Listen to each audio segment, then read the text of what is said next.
Olá, bom dia a todos. Vamos iniciar uma nova programação chamada o Café Mensal. Irá acontecer todos os meses.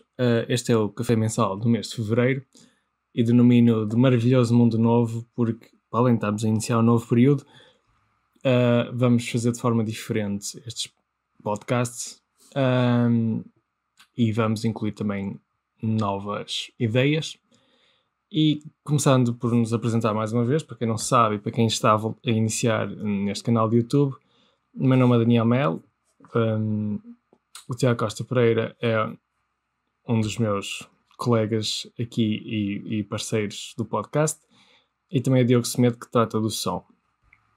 Este é o meu podcast mensal em que eu tento falar de temas atuais e coisas que me interessam, fundamentalmente de economia e investimento. A minha área não é essa, a minha área é de saúde, mas ando a aprender bastante nesta área e neste processo de aprendizagem gosto de partilhar com vocês algumas ideias.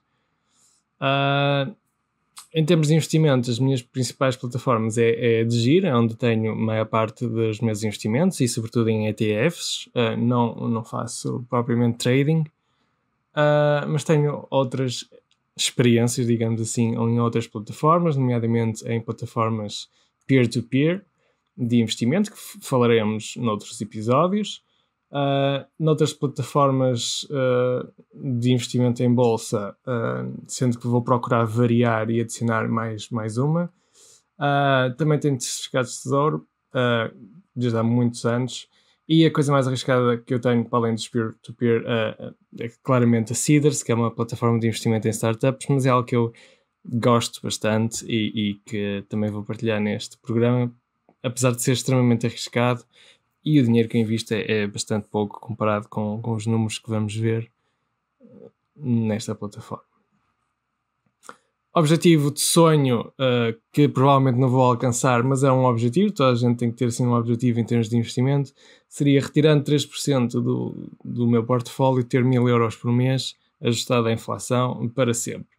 É muito pouco provável que atinja isto cedo. Se atingir isto na reforma seria espetacular. Mas uma pessoa tem que ter objetivos, e este é o meu, e declaro-o aqui. Se vou conseguir atingir, não sei. Provavelmente não, mas é isso. Neste episódio vamos falar de várias coisas. Vai estar dividido em 4 partes e eventualmente vou pôr estes vídeos a saírem por si só. Portanto, se não quiserem ficar comigo neste bocado, não se sintam mal, podem depois ver por partes. Mas vou primeiro abordar o tema da desigualdade. A seguir vou falar de cisnes pretos, e não estou a falar só do animal. A seguir vou falar de uma técnica de investimento chamada Dollar Cost Averaging.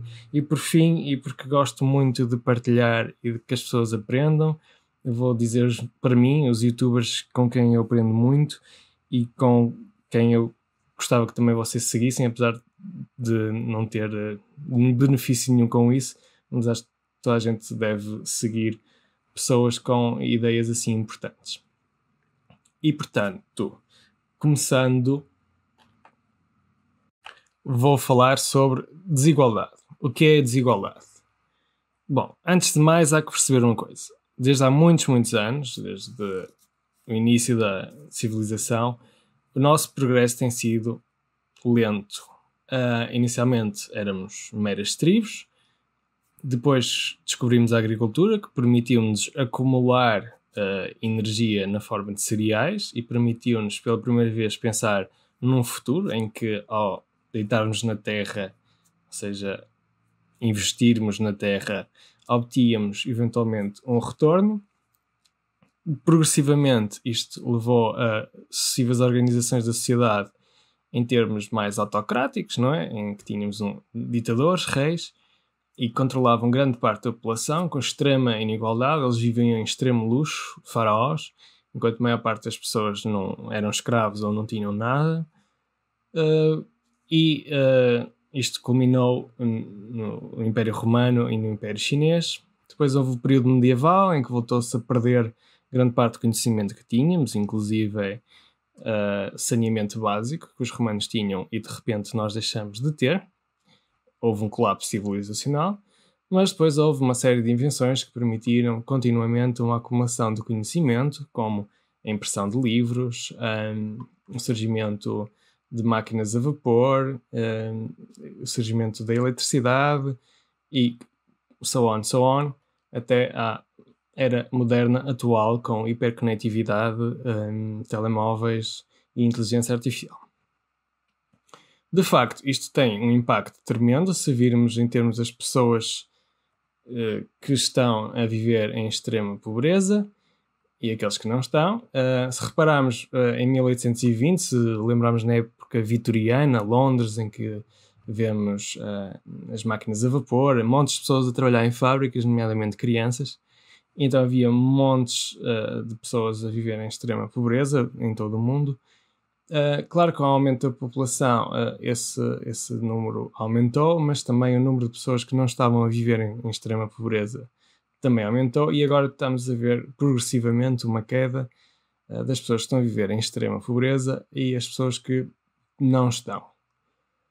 De facto, isto é uma previsão relativamente otimista, mas se virmos aqui o intervalo de confiança, podemos ver que não desaparece totalmente em 2030, mas se formos muito otimistas, vemos que no limite abaixo há uma eliminação da pobreza em redores de 2030.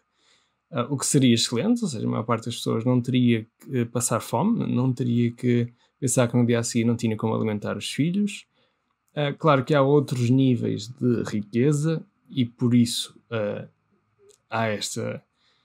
este impacto pode não ser tão importante para nós, mas se imaginarmos que a maior parte das pessoas, há uns anos, quando nós nascemos, em 1990, no meu caso, 40% estavam em extrema pobreza, ou seja, passavam fome ou no dia a seguir não sabiam o que é que lhes ia acontecer. Isto é extremamente bom. Isto sim, é uma visão otimista do mundo, mas se repararmos em termos de inigualdade, ou seja, a percentagem de população que está nos top 1%, que tem concentração de riqueza em comparação com as outras pessoas, vemos que há extrema desigualdade na região da África do Sul, Angola, por exemplo, e Moçambique, o Brasil, em que vemos nomeadamente as favelas cheias de gente ao lado de autênticos palácios em altura. A Espanha também tem alguma igualdade, Estados Unidos e o México e a China, como nós sabemos, e Portugal está num acordo, neste caso, que corresponde mais ao Canadá, e que nós estamos a sentir que a desigualdade está a aumentar. Há países com baixa desigualdade, como a Suécia, que também nós sabemos, e é um destino de imigração relativamente popular para portugueses. De facto, isto é global, desde 1975 tem-se verificado um aumento relativo da percentagem da riqueza que 1% da população tem.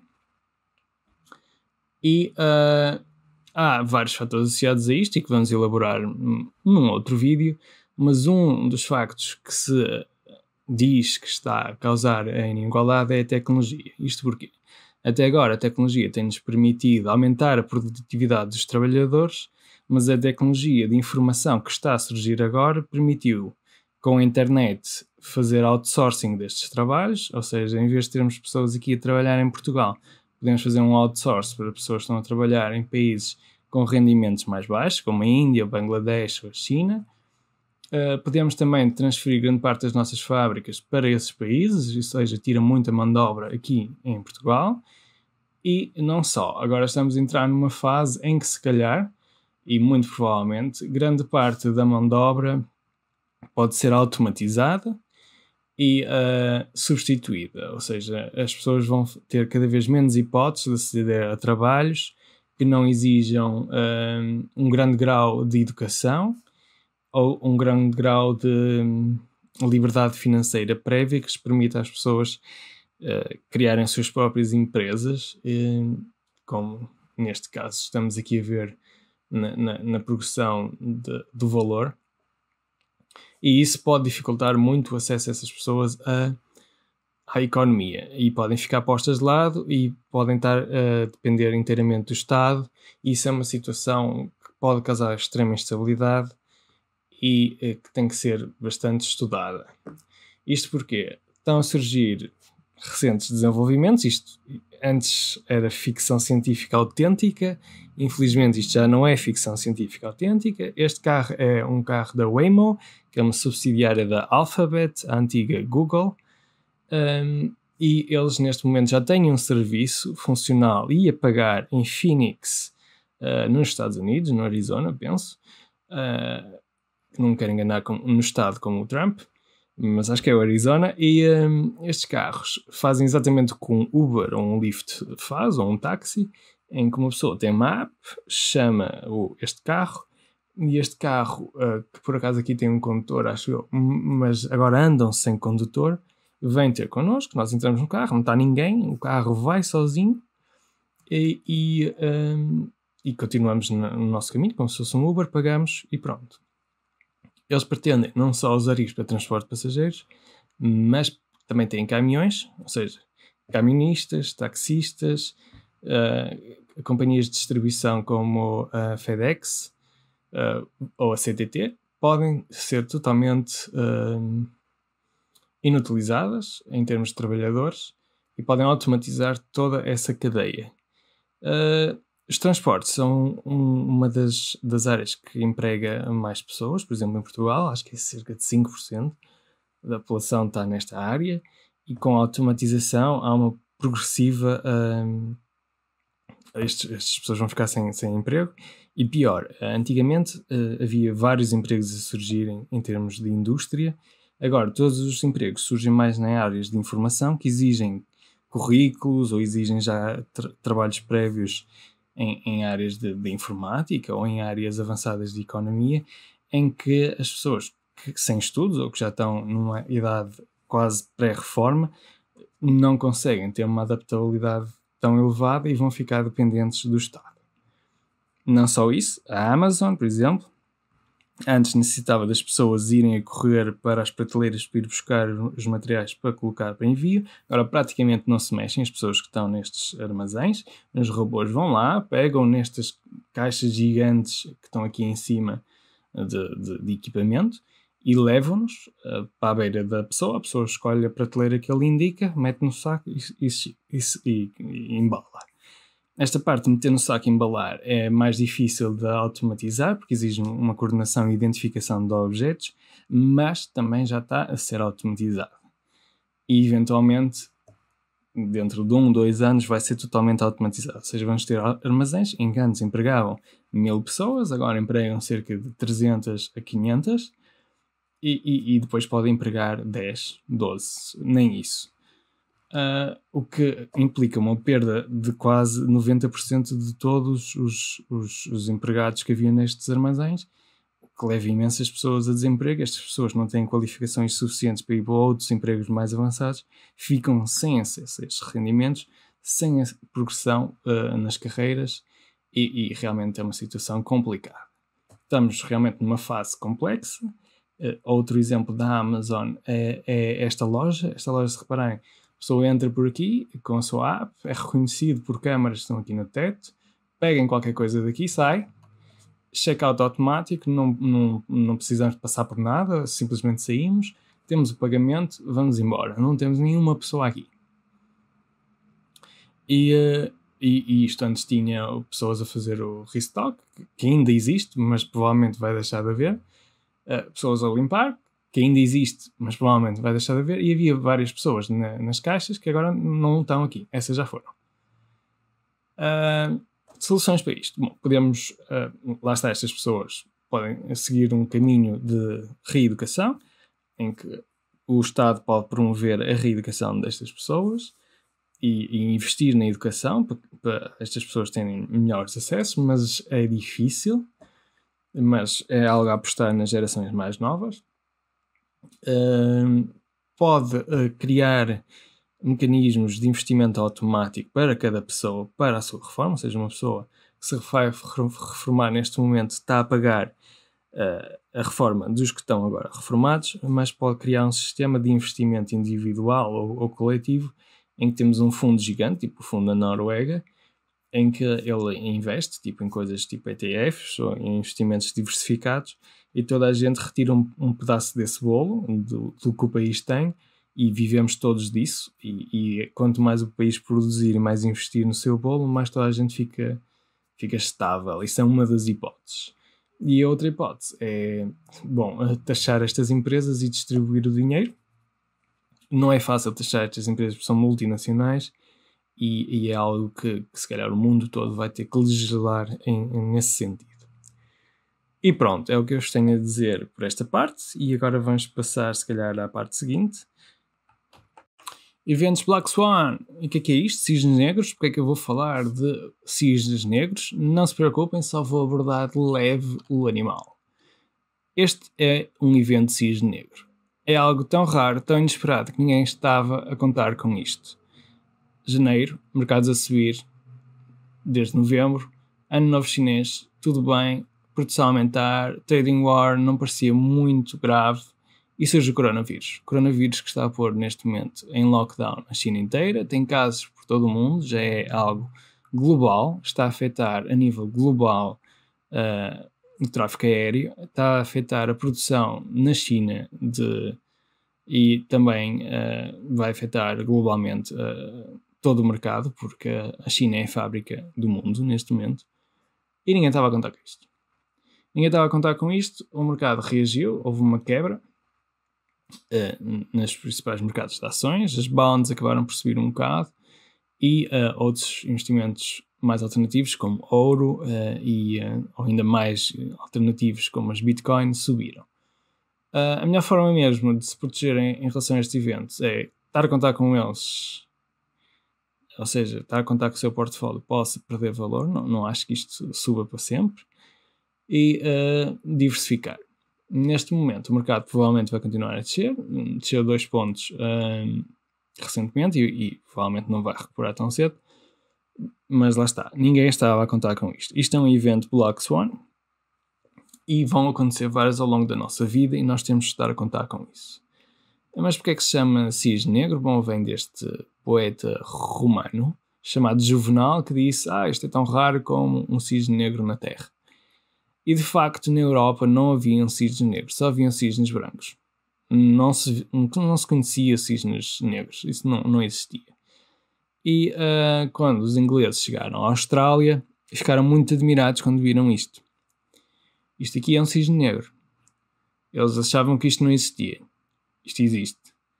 E para eles é um evento tão raro, tão improvável, que ficou conotado com esses eventos raros como eventos de tipo Black Swan. Eles ficaram tão impressionados que a bandeira daquela região tem mesmo um cisne negro. Esta bandeira é real. Como é que eu posso explicar isto? Bom, normalmente, diariamente, o mercado oscila entre 1% e menos 1%, normalmente. Trimestralmente pode haver umas variações até 5% e ocasionalmente pode haver quedas até 15% e já são consideradas graves, ou umas subidas de 15% muito raras. Em situações de recessão ultrapassa os 20% e aí temos um período de recessão, bear market a seguir. E depois há eventos muito raros, one in a lifetime events, ou uma vez em cada século, como a recessão de 1929, o grande crash. Houve uma perda quase de 50% do valor dos portfólios e recentemente a queda do subprime, que vários bancos foram à falência em 2008, em que houve uma queda de quase 38% do valor. A melhor forma de se proteger isto, lá está, é diversificando e contando com isto, portanto não vender quando isto estiver a cair, pensar que o nosso portfólio está diversificado, pensar que é um evento raro e caso, imagina, este vírus pode destruir toda a humanidade. Bom, o seu portfólio é o menor dos seus problemas. É algo que não vai acontecer agora, mas lá está. É uma reação do mercado, é uma reação normal. Pronto. Agora, passando ao próximo tema.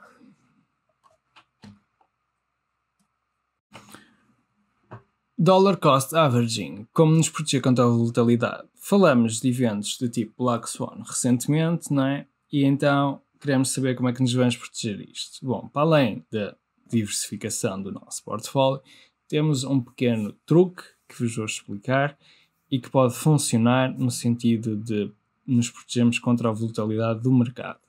Ou seja, imaginemos o seguinte: o mercado aqui está em alta, aqui está em baixa, aqui está em alta, aqui está em baixa, aqui há uma queda grande, aqui fica parado, aqui sobe, aqui volta a subir, aqui desce muito e aqui fica igual. Nós, se tentarmos prever o que o mercado vai fazer, podemos tentar apanhar todos os momentos antes ou depois que o mercado está a subir ou a descer para comprar e vender e tentar obter o máximo de lucro possível, tirando as comissões e os impostos que pagamos a seguir, 28%, não se esqueça. Isto é uma hipótese, não aconselho a ninguém consegue prever o mercado, ninguém consegue prever que surge um coronavírus de repente, ninguém consegue prever que de repente há um boom na economia sem ninguém se perceber muito bem como, e portanto não é aconselhável. Uma das melhores formas a fazer é escolher um dia mensal de investimento em que tem X do seu ordenado para poupar, seja 100 euros, seja 50 euros, seja 10 euros, e escolhe esse dia, coloca esse dinheiro no seu local de investimento. Se quiser, se for um broker, coloca lá o dinheiro e depois compra o ETF. Se for no Revolut, mete para o Revolut, compra a ação que quer, como entender. E faz isso em todos os dias 15, por exemplo, neste caso, de todos os meses para o resto da sua vida. E vai tentar apanhar o mercado em alta, em baixa, estabilizado, a subir muito, a descer muito, em queda, e vai apanhando diferentes valores para o mesmo investimento. Em oposição a isso, o contrário disto é colocar, por exemplo, o bolo todo que guardou durante o ano todo e colocá-lo num dia no final do ano. O problema disto é que durante este ano teve dividendos que não recebeu, teve ganhos que não obteve e vai investir o bolo todo aqui. O contrário disto, e não sugiro fazer isto quando você tem este bolo no início do ano. Ou seja, se tiver aqui os 1.200 em janeiro, coloca aqui obviamente tudo de uma vez, não vai dividi-los pelo resto dos meses, porque neste caso pode aproveitar os dividendos que vai receber de 3 em 3 meses e efetivamente aí o dollar cost averaging não é melhor do que colocar tudo de uma vez. Também se provou isso. O dollar cost averaging funciona no caso de mensalmente só ter X, não é, por mês para investir, e aí vale a pena colocar, até fica de uma forma quase automatizada no dia 15. Não fazer isto. E vendo aqui um exemplo da Investopedia, eles mostram aqui 50 euros por mês durante 10 meses a diferentes preços do fundo. Aqui, por exemplo, estava a 10, aqui baixou bastante o preço, mas aqui voltou a subir e vocês investiram sempre 50 euros, contribuíram no total 500 euros de investimento. A soma dos preços, em média dos preços que vocês comprou foi 10,48, que está abaixo do preço no final do ano. E ao longo deste tempo o dinheiro, as shares foram rendendo, como podem ver, 50, depois aqui isto aumentou um bocadinho, então vocês tiveram algum lucro, aqui voltou a aumentar, vocês tiveram mais algum lucro, aqui desceu, pronto, perderam algum, mas no final do ano, por exemplo, tiveram um ganho de 36 dólares, comparado com que se tivessem posto este bolo todo aqui, não tinham este ganho, nem tinham este valor. Pronto, isto é o dollar cost averaging, é muito simples, é uma forma de investir e acaba por automatizar o vosso pensamento de dinheiro, tipo, dia X, recebo dinheiro, tenho que pôr lá dinheiro. E põem lá o dinheiro. Põem X, sempre. Não esperam que o mercado suba ou desça, quer o mercado esteja a descer, quer esteja a subir, metem.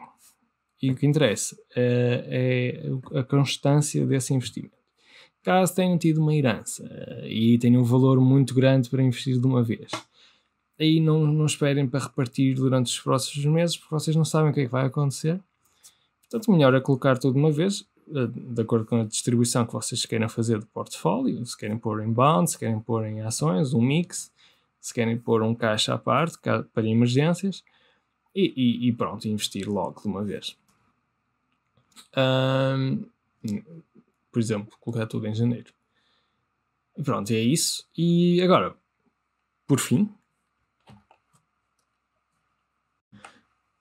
YouTubers em 2020, quais são os melhores para vocês aprenderem a investir? Eu sei, isto vai um bocado contra o que contra nós, não é? Porque basicamente nós somos também, não é teoricamente YouTubers, e se calhar vocês só precisam de nós, mas não, se calhar eu acho que vocês também têm que conhecer os nossos canais que nós mais gostamos, as pessoas que nós admiramos e que são exemplos para nós, e que nós aprendemos imenso com, para além dos livros, e que são uma fonte muito sólida de conhecimento e que eu também gosto de partilhar.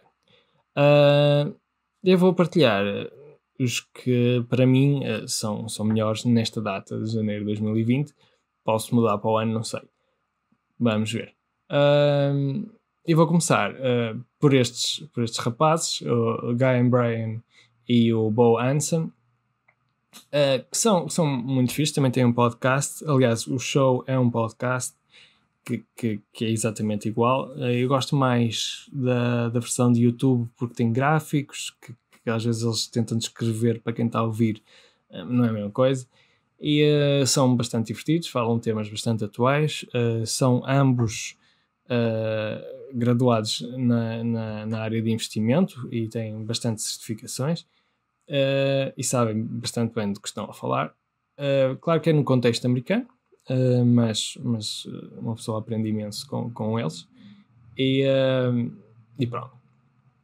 Depois, outros que eu gosto bastante e também têm podcasts são estes rapazes do Compound.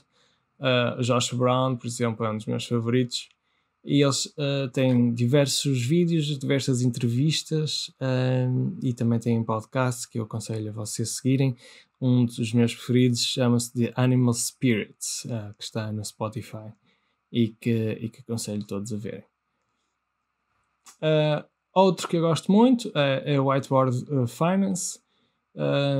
Ele basicamente tem um quadro branco atrás e faz bastantes esquemas engraçados e simplistas sobre temas atuais e sobre temas de finança pessoal e também sobre real estate investing, e é bastante explicativo muitos dos vídeos que ele tem. Outro que eu gosto muito e que inspira bastante os nossos podcasts é o Joseph Carlson. Ele tem uma espécie de episódio semanal em que fala do seu portfólio. Ele investe numa plataforma que não existe em Portugal, mas que eu adorava que existisse, chama-se M1 Finance. O tipo de investimento que ele faz e que fala muito no seu portfólio é dividend investing, em que ele escolhe ativamente as empresas que pagam dividendos, ele vê diversas características dessas empresas e escolhe-as a dedo e depois classifica-as de acordo com sua categoria, se são da área de energia, da healthcare, se são de petróleo, e depois, usando a plataforma, reinveste automaticamente esses dividendos nessas empresas. E é engraçado ver semanalmente os temas atuais que ele aborda, inclusive ele fala do coronavírus no último vídeo, e fala também da sua forma de investir, e é, apesar de não ser a abordagem que eu pessoalmente sigo ou sou fã de, é bastante interessante ouvir e ver a progressão do portfólio dele. Ben Felix, com o Common Sense Investing, é outra pessoa bastante graduada na área de investimento e que fala de temas bastante atuais e que uma pessoa tem que seguir. E fala de forma bastante simplista, mas usando, como médico gosto muito disso, que é artigos a exemplificar e a esclarecer e a fundamentar todas as frases que ele diz, e que acho que é bastante importante, porque uma coisa é uma pessoa falar de investir, e se uma pessoa não tiver fundamentado naquilo que está a dizer, pode estar não só a lesar quem está a ouvir, porque pode estar a induzi-las em erro, pode estar a sobressimplificar certas situações que não são tão simples assim, que podem ter, lá está, eventos de tipo Black Swan, e que uma pessoa não está a incluí-los na sua versão simplista das coisas, e ele aborda isso de forma exemplar. Outro que eu gosto, mas mais pela forma de entretenimento que ele tem, que é o Grant Stefan e o Grant Stefan Show. Ele é um real estate investor que tem vários investimentos na área de imobiliário e por isso ficou milionário. Ele não fala muito de investir no geral, fala mais de personal finance, como poupar, como investir. Ele é muito a favor da frugalidade e depois combinar isso com ganhos extra para investir. É um bocado, não sei, polémico em algumas coisas, pode não ser mais aconselhável, até porque é uma realidade diferente dos Estados Unidos do que em Portugal, mas mesmo assim é bastante divertido vê-lo e eu recomendo. Outra entidade bastante, diria, com opiniões divergentes de muita gente, é o Dave Ramsey. Eu aconselho aqui a pessoas que tenham dívidas, a pessoas que queiram iniciar o investimento, queiram aprender a poupar. Ele é bom nisso. Ele é muito bom nisso. Mas na parte de investimento, os conselhos que dá, se calhar, têm que ser tomados com um bocado de grão de sal. Ele, por exemplo, afirma várias vezes que os seus fundos rendem 15% e 13%. Isso é muito acima da média do Standard & Poor's 500, que é um índice, e é dúbio. Mas o resto é extremamente on the point, principalmente na área das dívidas. Quem tiver problemas com dívidas pode ver vários dos vídeos dele. Eles falam de um método chamado de Debt Snowball, em que elimina as dívidas mais pequenas e depois as têm os juros mais elevados, e é excelente nesse aspecto, e portanto recomendo, mas com um grande sal. E por fim, quase por fim, relacionado com a economia que eu adoro muito, que é o Economics Explained. Ele fala com entusiasmo sobre a economia e é algo que eu adoro. E ele tem vídeos incríveis sobre a economia de diversos países e países que já não existem, como a União Soviética, e explica o seu funcionamento, porque é que são assim, e é excelente, recomendo a toda a gente. E por fim, agora sim, o primo rico chama-se Tiago, e já tem milhões de subscritores no Brasil, e tem um podcast também.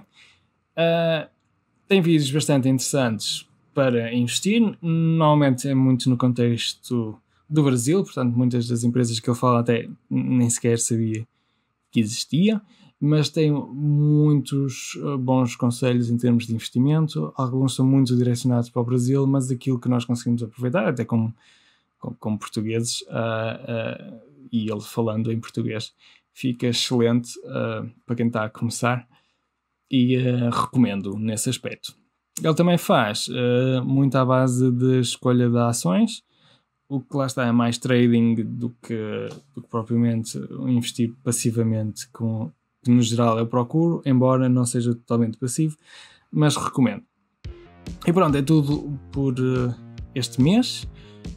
Estes vídeos vão depois estar individualmente separados e vão ser individualmente publicados, e depois para o próximo mês vamos ter mais uma sessão destas. Quero os vossos comentários, quero os vossos likes, quero as vossas subscrições, partilhem, comentem, façam perguntas para eu depois ter uma secção para responder a perguntas. Eu adorava ter isso. Nós estamos a aprender, queremos continuar a aprender, queremos seguir um bocado também essa área, porque é uma área que nos fascina, e queremos fazer coisas diferentes, e por isso também precisamos que a nossa audiência comente. Pronto, é tudo, muito obrigado e até março.